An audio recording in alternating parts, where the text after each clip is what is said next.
The spiritual system, known as Bön, Bön or Bön in the West, traditionally pronounced closer to Bön in Tibetan, is widely recognized as the indigenous religion of Tibet that existed prior to the successful transmission and establishment of Buddhism in the 7th to 9th centuries CE. We will approximate the Tibetan pronunciation for the remainder of this video. So what is the Tibetan system of Bön? Often seen as the indigenous spiritual system predating Tibetan Buddhism and older than Buddhism itself, Bön possesses a wealth of texts, rituals, and teachings that offer profound insight into Tibetan cosmology and practice.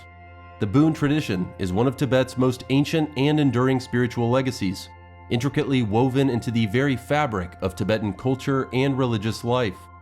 The practitioners of Bön are called Bön Po and have been historically discriminated against by the Buddhists, and there has always been a degree of underlying animosity between the followers of the two religious traditions. In early Western travel books on Tibet, the Bön religion was often described as a fusion of animistic and shamanistic beliefs. According to the Encyclopedia Britannica, the original features of Bön seem to have been largely magic-related. They concern the propitiation of demonic forces and included the practice of blood sacrifices. Later, there is evidence of a cult of divine kingship, the kings being regarded as manifestations of the sky divinity, reformulated in Buddhism as the reincarnation of lamas. The ancient system of Bön incorporated an order of oracular priests, with their Buddhist counterpart found in what are known as soothsayers. While the original teachings of the Buddha discouraged soothsaying as a dishonorable profession, some forms of fortune-telling have been incorporated into Tibetan Buddhist traditions, often viewed as distinct from the core philosophy. This syncretic interaction explains why Bön and Buddhism today share certain symbols, ritual forms, geographic sacred sites, and sacred language, while preserving distinct identities. Bön also features a pantheon of gods of the atmosphere, earth, and subterranean realms, which draws parallels to the earliest Hindu text, the Rig Veda. Both the Bön pantheon and the gods found within the Rig Veda personify natural forces as deities governing sky, earth, and underworld realms, reflecting an animistic and cosmological understanding of the world. This pantheon of Bön deities now largely appear as minor protective deities within Tibetan Buddhism. John Mearden Reynolds writes, "This ancient Tibetan shamanism and animism, the pre-Buddhist spiritual and religious culture of Tibet, was known as Bön, and a practitioner of the shamanic techniques of ecstasy and ritual magic, the methods of working with energy, was known as a Bön Po. Bön Po is still the designation for a shaman in many tribal regions of the Himalayas, but increasingly over the centuries, the ecstatic shaman has been replaced by the priestly lama or ritual expert, and so later Bön Pos in central Tibet also came to fill a role more ritualistic than ecstatic. There exists a parallel here to what occurred in ancient India, where the rishis or ecstatics of the early Vedic period, who communed directly with the celestial gods during ecstatic flights into the heavens, were later replaced by Brahmin priests, experts in the performing of rituals and sacrifices in order to invoke the powers of the gods and ensure their cooperation for human benefit and prosperity. Bön's Tibetan name, Yungdrung Bön, meaning eternal boon, reflects its self-understanding as a perpetually living lineage rooted in the region's ancient spiritual history and culture. Bön's indigenous character predates Buddhist missions from India, rooted in the ancient kingdom of Zhangzhung and the cultural environment of the Tibetan High Plateau. Bön likely evolved through combining indigenous Tibetan folk religion with elements transmitted through Central Asia before Buddhism's official penetration into Tibet. This religious identity was deeply embedded in royal dynasties and local chieftains who fostered these ancient rituals and cosmologies as expressions of sovereignty, legitimacy, and connection to the unseen world. The Bön tradition remains uniquely Tibetan in its ethos and practice, distinguished by its elaborate cosmology, shamanic ritualism, and philosophical teachings that emphasize harmonious living with nature and unseen spirits. Central to the Bön tradition is the figure of Tonpa Shenrab Miwoche, often shortened to Tonpa Shenrab, the founding enlightened master whose miraculous life story anchors the tradition's mytho-historical origins and spiritual authority. Bön and Tibetan Buddhism have been described like two sides of the same coin. On viewing, one must also turn it over to see what is on the other side. While Buddhism follows Buddha Shakyamuni, the Bön religion presents Tonpa Shenrab as the one who brought his religion and preached it to the Tibetans. Buddha emphasizes liberation through insight into impermanence and non-self, while Tonpa Shenrab focuses on the transmission of Bön teachings and ritual practices aimed at harmonizing with the natural and spiritual world. Artistically, the Buddha is typically depicted with serene, meditative features and symbolic hand gestures, while Tonpa Shenrab is often shown in dynamic poses, wearing traditional Bön ritual garments and holding implements associated with Bön cosmology. Tonpa means founder or teacher. Shenrab is interpreted by Bön pose as a Buddha or enlightened one. Bön scriptures contained in the Bön Kangyur and Tengyur recount the life and teachings of Tonpa Shenrab, believed by adherents to have lived over 18,000 years ago in the ancient land of Olmo Lungring, west of Tibet. Ol symbolizes the unborn, Mo the undiminishing, Lung denotes the prophetic words of Tonpa Shenrab, and Ring his everlasting compassion. You may remember from our last video on Buddhism the concept of Shambhala. Shambhala refers to a mythical hidden kingdom in Central Asia associated with peace, enlightenment, and perfection. Its name is thought to mean place of tranquility or spring of divine bliss in Sanskrit. In the context of Tibetan Buddhism, Shambhala is often described as a pure land with enlightened beings, a prophesized kingdom that will produce a future king to defeat evil and restore a golden age. Olmo Lungring and Shambhala are considered in Bön and some Tibetan Buddhist traditions to be the same mythical sacred land, representing an inaccessible, pure realm of peace, wisdom, and advanced spiritual practice. The Bön texts portray Tonpa Shenrab as a fully enlightened being, a Buddha in his own right, who revealed profound teachings adapted to the needs of Tibet's early peoples. He introduced ethical doctrines opposing the blood sacrifices dominant in early Tibetan ritual life, and emphasized compassion, ritual efficacy, and yogic practice as paths to liberation. The image of Tonpa Shenrab embodies the integration of shamanic expertise, tantric ritual mastery, and philosophical insight characteristic of Bön. His biography blends royal myth with spiritual mission, portraying his decisive role in establishing Bön's unique rituals and worldview. Bön monasteries and temples typically contain sets of paintings depicting the life story of Tonpa Shenrab. A regularly recurring image, repeated throughout the approximately 14 or more paintings in a set, is of horse and elephant-drawn chariots. These chariots are often shown with 4 wheels and sometimes even appear without any source of locomotion. The esoteric student may draw parallels to the vision of Ezekiel, where the chariot of God is pulled across the cosmos by tetramorph figures. The Bön chariots can be thoughtfully related to the Vedic solar chariot of Surya, the luminous sun god of the Rig Veda, each expressing the ancient idea that the soul journeys through the cosmos in a radiant conveyance that mirrors the path of the sun across the heavens. The Bön Kangyur, one of the 2 sacred texts to the Bön tradition, both of which we will discuss at greater length shortly, preserves lengthy hagiographies, ritual manuals, and philosophical discourses attributed to Tonpa Shenrab, providing the backbone of Bön's textual tradition. According to the Bön narrative, his teachings were transmitted through a lineage of enlightened masters who preserved both open rituals and secret teachings across centuries, asserting the primacy of Bön as Tibet's original Dharma lineage. The story of the Bön founder cannot be divorced from the mythic and historical context of ancient Tibet. Bonpos project their religious identity backward through Tonpa Shenrab, establishing a spiritual genealogy that counterbalances the Buddhist tantric lineages. This narrative affirms the tradition's autonomous status and is vital to Bön's self-understanding as parallel yet distinct from Buddhism. Bön's rich and extensive textual corpus forms the backbone of its religious, philosophical, and ritual life. Comparable in breadth and complexity to the Tibetan Buddhist canon, Bön's Kangyur and Tengyur contain the fundamental teachings, commentaries, histories, and meditations of the Bön spiritual system. The Bön canonical collection is divided mainly into two large complementary parts, analogous to the Tibetan Buddhist canon, the Bön Kangyur and the Bön Tengyur.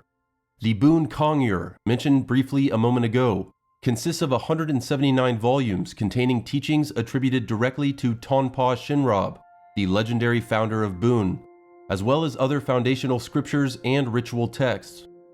The Bön Kangyur is composed of 5 sections.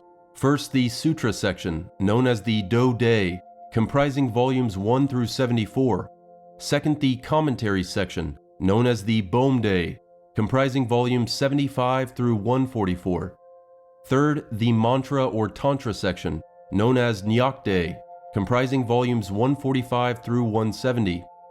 Fourth, the Mind or Zhou-Chen section, called the Sem-Day, comprising volumes 171 through 178.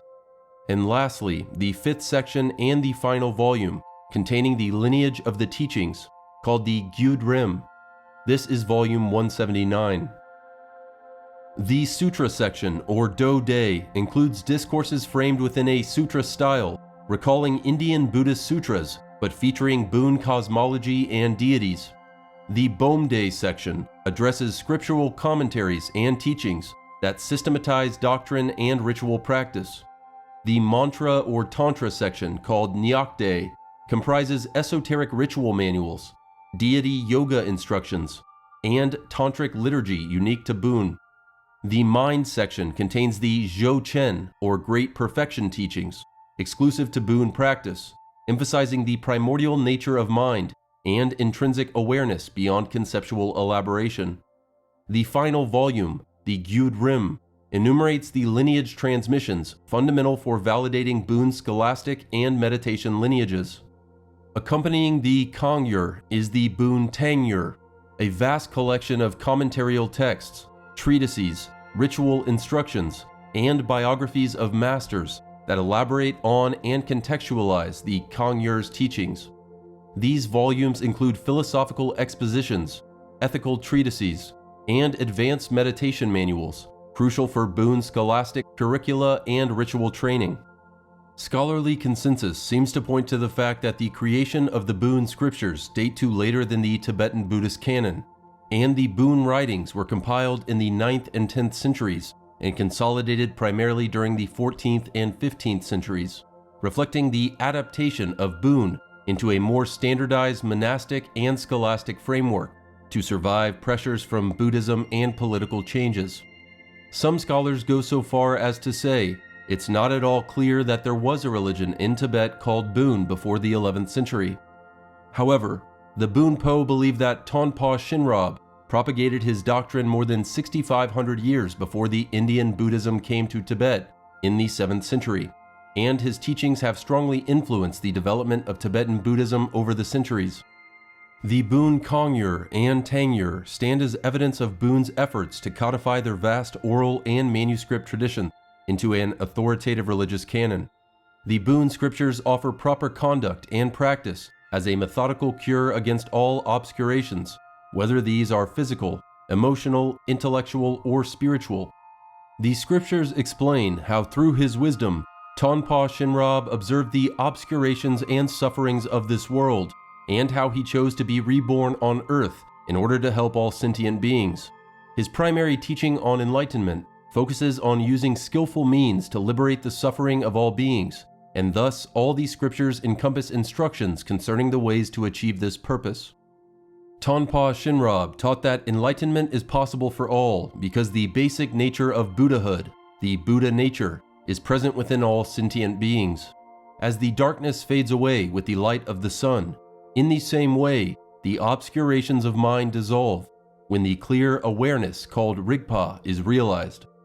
The 9 ways of Bön, as taught by Tonpa Shenrab, are systematically organized into 2 principal divisions: the Bön of causality, which addresses practices for temporal well-being, harmonious social and environmental relations, and includes disciplines such as medicine, astrology, divination, and ritual. And the Boon of Fruition, which presents essential methods for the realization of one's intrinsic nature of mind and attainment of enlightenment. Within this framework, Tonpa Shenrab delineates 3 progressive paths to liberation from samsara: Sutra, the path of renunciation; Tantra, the path of transformation; and Dzogchen, the great perfection, which constitutes the pinnacle of his teachings. The 9 ways collectively guide practitioners from foundational rites toward advanced meditative and transformative practices, culminating in the realization of an enlightened mind, embodying wisdom and compassion. This tradition is transmitted through the textual canon's instructions and ritual manuals, and has parallels but distinct formulations from Tibetan Buddhist schools. Tonpa Shenrab taught that the apparent beginning of every new life is merely a manifestation of the karmic traces from preceding lives, and thus it is nothing but the concrete result of the positive and negative karmic imprints which earlier actions have made upon the mind. An understanding of the law of karma, pointing out that all actions create causes that will have effects, is therefore the real gateway to all the ways of boon, which are concrete positive remedies against suffering. The Boon Canon not only preserves liturgical manuals, but also hosts profound philosophical discourse on the nature of mind, dependent origination, emptiness, and ethical conduct, showing both dialogue with and divergence from Indian Buddhist thought. The Boon Canon embodies a dynamic religious tradition, an extensive living archive of teachings, continuously studied, practiced, and transmitted by Bonpos worldwide, essential for understanding Tibet's spiritual history and cultural richness. The spiritual heart of the Boon tradition beats in its symbolic and diverse ritual practices, which have been preserved and adapted over millennia. These rituals engage with the natural world, the dead, spirits, and the quest for enlightenment. Bön ritual practices show remarkable complexity and continuity with Tibet's indigenous religious environment. Death rituals, in particular, have been of paramount importance to the Bonpos since antiquity, sharing many core elements with those of the Tibetan Buddhists. Bonpos attribute the origin of practices such as weather making, spirit traps, amulets, dances, ransom ceremonies, prayer flags, and the preparation of ritual cakes called torma to Tonpa Shenrab or other early innovators in the prehistorical era. Let's examine what each of these rituals entail. Weather-making ceremonies are where Boon lamas perform elaborate rites invoking deities and elemental forces to influence rain, wind, or harvest conditions, often using offerings or symbolic implements. Bonpo weather-making ceremonies find their parallels in Native American rain dances, which both serve as ritualized appeals to supernatural forces to influence rainfall for harvest, intertwining cosmology, spiritual authority, and communal participation in their respective cultural contexts. Spirit traps are small ritual containers or diagrams that are prepared to capture and neutralize harmful spirits or malevolent energies affecting individuals or communities. Amulets are blessed objects, inscriptions, or relics that are consecrated to provide protection, healing, or spiritual power to their bearer. Boon dances are masked and choreographed performances that dramatize cosmological myths, the victory of protective deities, and the balance of spiritual forces. Ransom ceremonies are rituals that are conducted to negotiate with or appease spirits, often involving offerings or symbolic exchanges to avert misfortune. Prayer flags, as in Tibetan Buddhism and Hinduism, are colored flags that are inscribed with mantras and sacred symbols and are hung to bless the surrounding environment, sending spiritual energy and protection to dance upon the wind. The preparation of torma cakes, which are elaborately shaped and colored ritual cakes, are crafted from barley, flour, and butter and serve as offerings to deities, spirits, and ancestors during ceremonies. Torma is the Tibetan word for sacrificial food offerings. Torma shapes are a Tibetan invention and commonly found as attributes of Boon teachers, held in the hands, placed on shrines, put in begging bowls, or decorating the foreground of a painting. In painted compositions, they are often red in color and cone-shaped. The various Tibetan Buddhist religious traditions have all taken up the making of elaborate sacrificial food offerings. The spirit traps discussed earlier, common to the Himalayas and all ethnographic Tibetan regions, are colorful thread cross constructions called namka. Namka are made from thin pieces of wood that act as a frame, which are then wrapped with variously colored threads and shaped into geometric patterns: circular, square, and triangular. In some rituals, entire models of the universe are fashioned along with a giant horned eagle, also made of thread, placed at the top. All elaborate Bön rituals require the thread cross namka as part of the assembled offerings. Small namka wrapped in cloth, only a few inches square and containing sacred verses, are worn on the body as protective talismans. Students of esotericism may notice parallels to the tefillin of Jewish practice, where sacred prayers are affixed to the body. The creation of namka and their ritual use has been incorporated into all traditions of Tibetan Buddhism to a greater or lesser extent. Bön pose continue the practice of circumambulating sacred places counterclockwise, contrasting with the clockwise practice common in Tibetan Buddhism, reflecting a unique indigenous cosmological perspective. As described in early Tibetan military ritual texts, Bönpo priests officiated at funerals and supplications to local deities, indicating a deeply embedded practical dimension of ritual life for spiritual and social purposes as early as the 7th century CE. These rituals often feature libations, offerings of food and drink, protective prayers, and ceremonial music to establish auspicious conditions for health, prosperity, and spiritual welfare. Bön shamanic roots persist strongly within these ritual expressions. In summary, shamans and ritual specialists perform these elaborate ceremonies invoking deities, elemental spirits, protective gods, and ancestral beings. These rituals aim to facilitate the deceased safe passage in the afterlife, to pacify malevolent forces, and to sustain harmony between the human and spirit worlds. The rituals often involve complex symbolic elements addressing both the celestial and terrestrial realms. Bön practice encompasses a variety of rituals aimed at harmonizing people with both the spiritual and natural worlds. This includes healing exorcisms, offerings, and ceremonies to balance community and environment, as well as personal well-being. Such activities respond to the belief that spirits, deities, and cosmic energies have real effects on everyday life. At the heart of Bön's spiritual path is Shenchen, the Great Perfection, which teaches direct recognition of the innate primordial awareness prior to conceptual thought. Practices in this system range from physical and dream yoga to lucid states of meditation, always requiring authentic transmission from realized teachers. Beyond personal practice, Bön rituals serve communities by ensuring favorable weather, good harvests, and collective protection from calamities. Sacred rites also include funerals, spirit appeasement, meditative realization, and devotion, all dedicated to upholding cosmic balance, facilitating liberation, and honoring ancestral wisdom.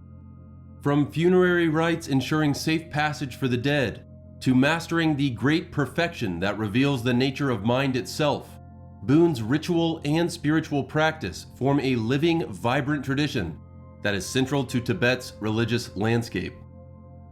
Bön's history is one of resilience and transformation, an indigenous spiritual system that survived the spread of Buddhism in Tibet, both in synthesis and intention, evolving while maintaining core identities. Bön's early development was linked to the royal cult of the Tibetan Empire from the 7th to 9th centuries CE, with Bön priests called Bönpo performing ceremonies to support the state and ensure the king's legitimacy. Rituals sometimes involving sacrifice, oracular rites, and shamanic practices. In the 8th and 9th centuries, struggles took place between the ruling house of Tibet, whose members sided with Buddhism, and the powerful noble families, who sided with Bön. Buddhism claimed religious supremacy from this point onward. Still, Bön endured due to its deep social roots and unique identity. Bön likely absorbed influences from Buddhism brought via Central Asia, especially from Zhangzhung, and became a distinct system blending Central Asian Buddhism and Tibetan shamanism. In the 11th century, Bön adopted Indic concepts such as karma and rebirth, transforming its priesthood and rituals. The figure of Shenchen Luga, born in 996, played a pivotal role in this renewal. His life included practice, visions, and the revelation of treasure texts known as terma that redefined Bön doctrine and reinvigorated monastic institutions, inspiring other tertons or treasure revealers. Born into the family of Shen, he was called Luga, or one who is fond of water spirits. Though not the founder of Bön itself, his influence led to the rise of monasteries and literary culture, establishing Bön as a distinct and systematized tradition for modern Tibet. Tonpa Shenrab, the founder of Bön, is often mythologically linked to Luga as a prototypical warrior protector figure whose deeds and teachings establish the moral and spiritual framework of Bön's cosmology. Throughout the ongoing relationship with Buddhism, the traditions influenced one another. Buddhist ceremonies borrowed Bön elements, while Bön drew from Buddhist philosophy, but retained unique ritual, scriptural, and cosmological systems. This mutual engagement, sometimes adversarial and often dialogical, led to the institutional presence of Bön as a vital, independent tradition in Tibetan religious history, recognized today both for its resilience and its capacity for synthesis and innovation. Bön thus emerged as a parallel doctrinal school, not a mere folk remnant. Bön's historical journey shows both contest and communion with Buddhism, revealing a complex tapestry of both shared heritage and difference that continues to define Tibetan spirituality. Underlying Bön's teachings and rituals is a profound symbolic and cosmological system. This worldview connects deities, natural forces, and human experience in an intricate mythic and energetic system. Bön cosmology presents a vibrant pantheon of deities and spirits, mirroring the Tibetan landscape and the universe. Rituals often involve the four transcendent lords, with each maintaining cosmic harmony and guiding meditative realization. The four are Shenla Okar, Shenrab Chama, Songpo Bumtri, and Tonpa Shenrab. Before we discuss these four, we must mention Kuntu Zongpo, the primordial force that is present within the manifestations of the four lords, who can be compared to Brahman, the ultimate reality in Hinduism, of whom Brahma, Vishnu, and Shiva are manifestations. In Hindu thought, Brahman is the unqualified essence behind all form, while in Bön, Kuntu Zongpo is the ever-present clarity that discloses itself as awareness, guidance, and visionary revelation without losing its identity as a primordial teacher. Kuntu Zongpo, the primordial Buddha, whose name means most excellent, present everywhere, and who embodies the Dharmakaya, or ultimate enlightened reality. Traditionally depicted in meditation, bearing the Tibetan letter A on his heart, Kuntu Zongpo symbolizes primordial openness and clarity.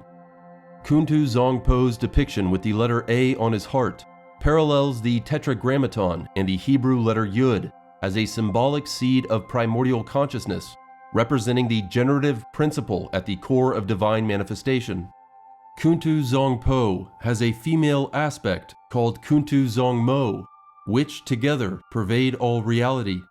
In Bön, the creation story depicts the unfolding of the universe from the primordial awareness of Kuntu Zongpo, with the four transcendent lords manifesting to bring order, life, and enlightened guidance to the cosmos. The four transcendent lords can be understood as specific enlightened displays of that primordial ground, similar to how some Hindu schools see Brahma, Vishnu, and Shiva as manifestations or functions of Brahman. The first of the transcendent lords is Shenla Okar, a male deity of wisdom and compassion, whose main color is white. Both Kuntu Zongpo and Shenla Okar are seen as personifications of the body of Bön, or ultimate reality. The second of the four transcendent lords that Bön venerates is the goddess Shenrab Chama, wisdom mother and great mother of mercy and love, representing compassion, nurturing, and the cosmic principle. She is acclaimed as Queen of the Three Worlds, signifying Bön's universal spiritual claim. The Bön cosmos is structured into three realms: a heavenly sphere of gods, an earthly domain of humans, and a lower world of water spirits. Shenrab Chama in Bön parallels the Egyptian Isis as a luminous maternal and protective principle, embodying the power of wisdom and compassion that mediates between the human and the divine. The third transcendent lord is Songpo Boomtree, the procreator. He is the being who brings forth the beings of this world and plays an important role in cosmogonic myths. Imagine reality as a vast and luminous ocean in which Kuntu Zongpo is the boundless clarity of the water itself. Shinla Okar is the serene light that allows every depth to be seen. And Songpo Boomtree is the creative current that shapes the movement and formation of all visible worlds within it.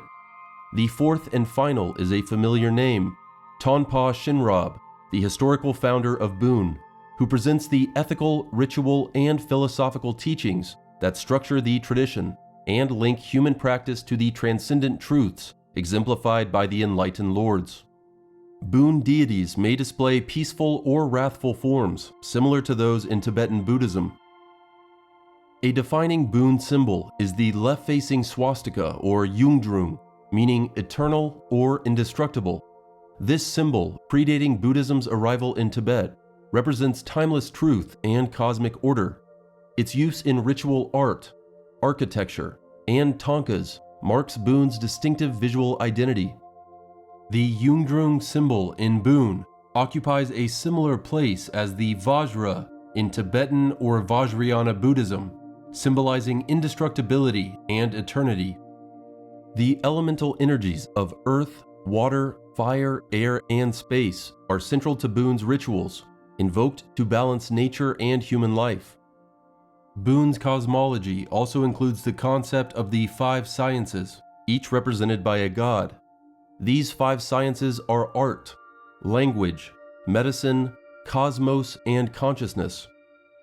This painting depicts the Bön gods of the five sciences in a rainbow sphere, surrounded by the 33 celestial ritual experts. These experts are said to defend humanity against a noteworthy group, the 33 yin spirits, which consists of sky, intermediary, and earth spirits, seen as malevolent and dwelling in what is called Yin Kam, the sphere of the spirits. Another vital deity, Meri, a name meaning mountain of fire, is recognized for his fierce and overwhelming qualities. Both Bön and Buddhism reject a permanent self, emphasizing intermediate states called bardos in the dying process, which culminates in a non-dual luminous awareness. The cessation of dualistic faculties leads to a clarity untainted, translucent, and without center or circumference. Mandalas and thangkas, mentioned in our video on Buddhism, also play a major role in the Bön tradition, reflecting the cosmos and deity realms. Bön art styles, though sharing similarities with Buddhist compositions, display unique asymmetries and depictions of native animals, celebrating Tibetan natural environments, a freedom less found in Buddhist art. Bön's worldview accepts a dynamic spiritual ecosystem where spirits of mountains, lakes, ancestors, and cosmic cycles actively shape existence. This animism empowers practitioners to influence the unseen forces through ritual and meditation, presenting a vision where cosmic wisdom, nature spirits, and enlightened beings coexist within the eternal cycle symbolized by the Yungdrung. By understanding Bön's cosmic symbols and deities, we glimpse a holism uniting body, mind, earth, and spirit, a signature of Tibet's enduring indigenous heritage. Though Bön faced intense marginalization and suppression with the rise of Tibetan Buddhism, its revival and contemporary resurgence attest to its continuous significance and vitality in Tibetan culture and spirituality. In the modern era, Bön experienced a revival, especially in Eastern Tibet, Nepal, and communities abroad. Influential teachers like Shardza Tashi Gyaltsen, who lived from 1859 to 1933, played a crucial role in renewing doctrine and monastic life.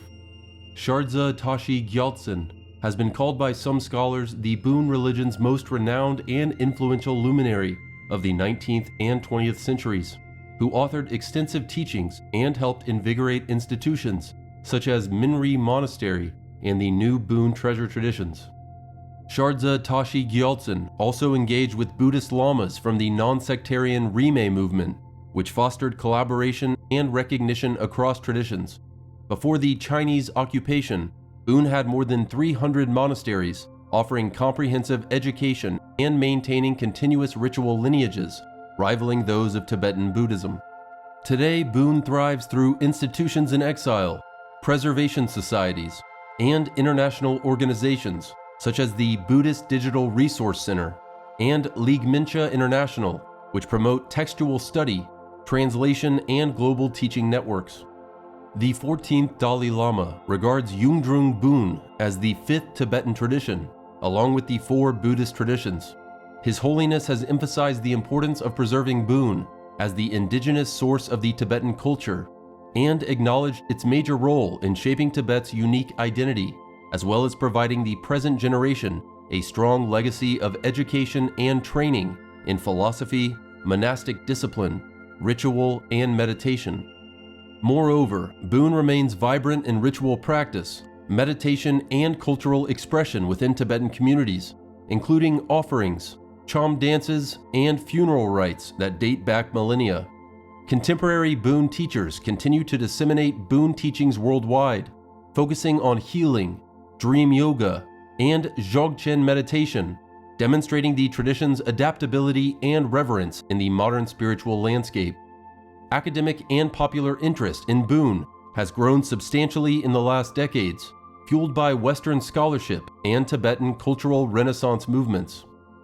Through publications, conferences, and digital archives, Bön is increasingly studied as a sophisticated religious system with distinct philosophies and practices rather than a marginal or heterodox phenomenon. From near suppression to modern resurgence, Bön today stands as a testament to the resilience of Tibet's native spiritual heritage, continuing to inspire and teach across borders and generations.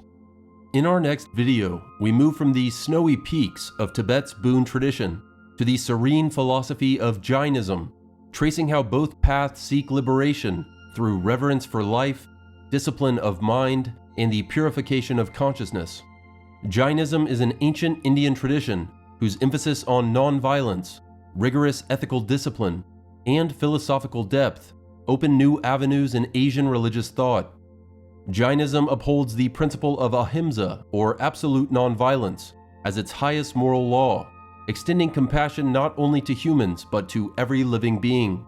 Its practitioners follow a disciplined path of right faith, right knowledge, and right conduct to free the soul from the cycle of birth and death, ultimately attaining moksha, or spiritual liberation. Join us next time as we move from Tibet and the eternal wisdom of Bön to the profound teachings and ascetic practices of Jainism, an ancient Indian religion that teaches liberation through non-violence, truth, and self-discipline. Where will this journey take us after Jainism? Like and subscribe to find out. Thank you for watching. Find more at joinseek.org.